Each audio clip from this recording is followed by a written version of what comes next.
I'm going to teach you all those sentences which are going to be very helpful in your day-to-day conversation. So let's begin. The first sentence is I implore you. अब कब आप बोलेंगे आई implore you, जरा ध्यान से सुनिएगा।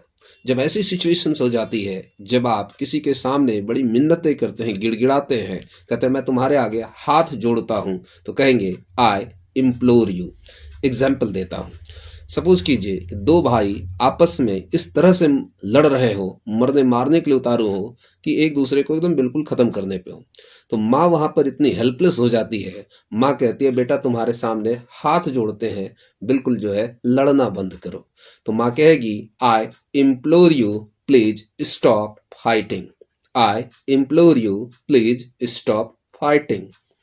Same situations हो सकती है जब सास और बहू लड़ रही हो और एक दूसरे के लिए बिल्कुल एकदम कहते हैं ना, they are fighting like cats, बिल्कुल एकदम बिल्लियों की तरह दोनों लड़ रही हैं एक दूसरे के साथ।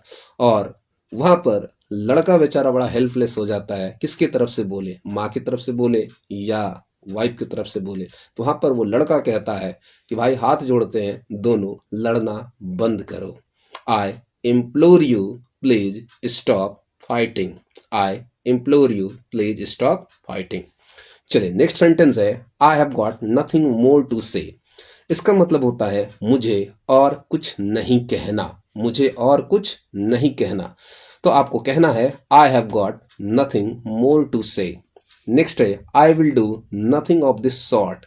इसका मतलब हुआ मैं ऐसा वैसा कुछ नहीं करूंगा। जी हाँ, मैं ऐसा वैसा कुछ नहीं करूंगा। आई will do nothing of this sort. Next is I am not going to be a part of this. I am not going to be a part of this. इसका मतलब हुआ मैं इसका हिस्सा बनने वाला नहीं। नेक्स्ट है I will not spare you. इसका मतलब होता है मैं तुम्हें नहीं छोड़ूंगा। I will not spare you. Okay, आप will not को मिलाकर won't भी बोल सकते हैं, तो I won't spare you. Next है मैं तुम्हारी कसम खाता हूं। तो हिंदी में जब आप कहना है मैं तुम्हारी कसम खाता हूं, तो इंग्लिश में कहेंगे I swear on you. I swear on you. Next है मैं तुमसे उब गया हूं। अगर ऐसे हिंदी बोलना है तो कहिएगा I am sick of you. I am sick of you. Next है I am facing music nowadays. Face music एक फ्रेज होता है जिसका मतलब होता है गहरे संकट से गुजरना। तो अगर आप कह रहे हैं कि आजकल मैं गहरे संकट से गुजर रहा हूं, काफी तकलीफों से गुजर रहा हूं, तो कहेंगे I am facing music nowadays. Next है I am in hot water. Hot water भी एक फ्रेज है, इसका मतलब मत समझिएगा कि गर्म पानी है, इसका मतलब है संकट में होना, काफी तकलीफों से गुजरना। तो अगर कोई कहता है I am in hot water, तो सेंस समझेंगे कि वो कह रहा है कि मैं तकलीफ में हूं। नेक्स्ट है he is a snake in the grass. He is a snake in the grass. Snake in the grass एक फ्रेज है जिसका मतलब होता है आस्तीन का सांप, मतलब ऐसा खतरा जिसके बारे में आपको पता नहीं है।